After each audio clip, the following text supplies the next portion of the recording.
Histoire numéro 10. Dans la maison de son oncle. Abu Talib vivait avec sa famille nombreuse dans une toute petite maison. Malgré cela, il avait un très bon cœur. Il avait accueilli Mohammed sallallahu alayhi wa sallam comme l'un de ses enfants. Fatima, l'épouse d'Abu Talib, était très gentille avec lui. Elle l'aimait tendrement. Observe la nature. Elle est pleine de signes qui montrent la grandeur d'Allah. Les jours passaient vite. Mohammed avait déjà 10 ans. Il voyait que son oncle travaillait dur pour nourrir sa famille. Cela le rendait malheureux. Il se disait qu'il aimerait pouvoir lui venir en aide. Un jour, il lui vint une idée. Il allait garder les moutons de son oncle. Cela permettrait à Abu Talib de ne plus avoir à payer les frais du berger. Mohammed en parla donc à son oncle qui refusa dans un premier temps. Mais après un moment, il finit par céder et accepta finalement. Désormais, Mohammed s'occuperait des bêtes d'Abu Talib et il en était très fier.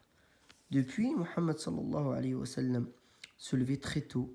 Il emmenait le troupeau de moutons dans les pâturages et passait ses journées à faire paître les animaux. Il profitait de son temps pour méditer profondément sur le ciel, le soleil, les étoiles et toutes les autres créatures des seigneurs de l'univers, Allah. Histoire numéro 11. Mohammed s'endort. Certains soirs, il y avait des festivités à la Mecque.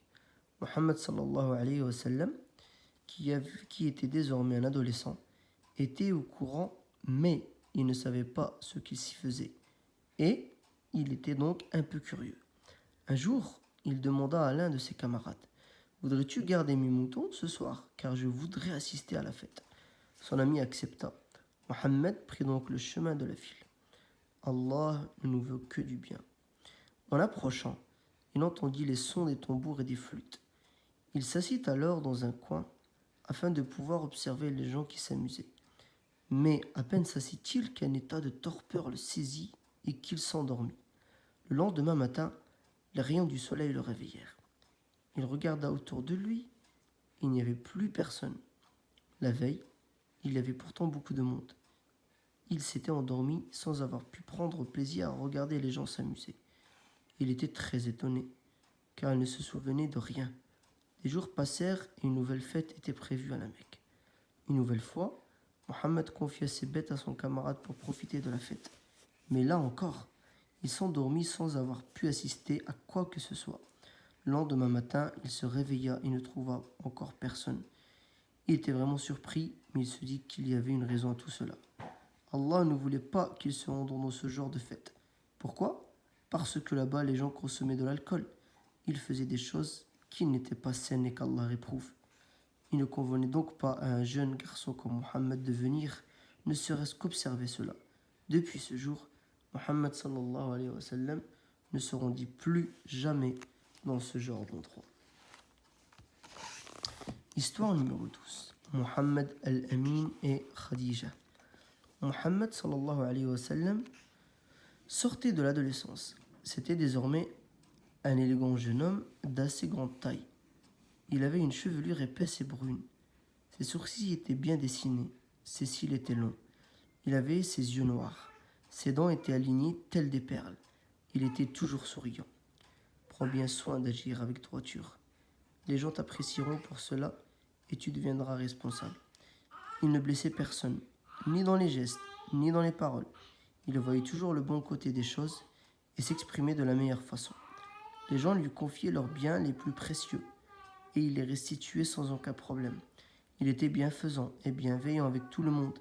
Les Mecquois l'aimaient tellement qu'ils lui donnèrent un surnom, Al-Amin, celui qui est digne de confiance ou celui qui ne ment jamais et qui ne fait de mal à personne. En raison de ses qualités, les Mecquois l'appelèrent donc Mohammed Al-Amin. Cette réputation n'échappa pas à Khadija, une dame qui était commerçante. Elle avait besoin de quelqu'un pour transporter et vendre ses marchandises dans la région du Cham. Elle recherchait un homme de confiance, mais n'avait trouvé personne. La tante paternelle de Mohammed, Atiqa, était son amie.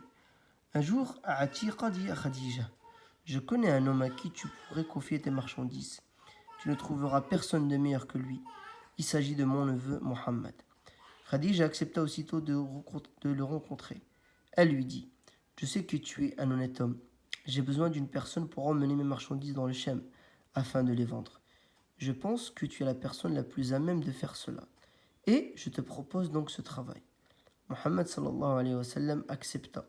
Et un matin, il prit le chemin du Chem avec un groupe de commerçants accompagné de Maysara, le serviteur de Khadija que Khadija avait mis à sa disposition.